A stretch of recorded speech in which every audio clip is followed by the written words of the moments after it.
where Tam and Souter once were seen to sleep. It flows by sands a wide and golden sweep, where gulls on salted sea-borne currents leap. The air is sharp with brine and turf smoke's trace. On every face the weather's firm embrace.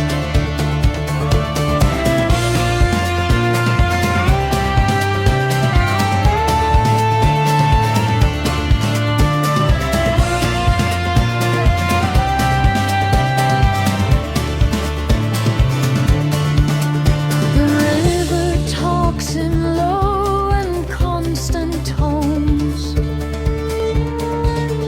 beneath the breeds of ancient weathered stones.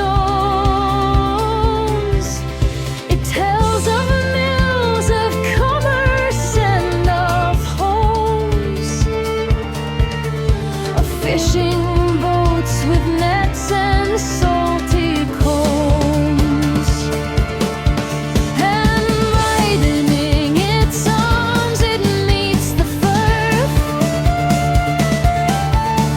where Scottish skies kiss Scottish earth.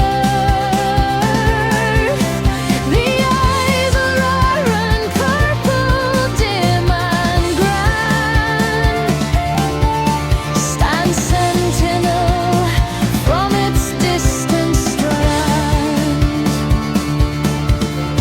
And there the sea reclaims the silver strand and pours its strength upon the waiting sand. So hear the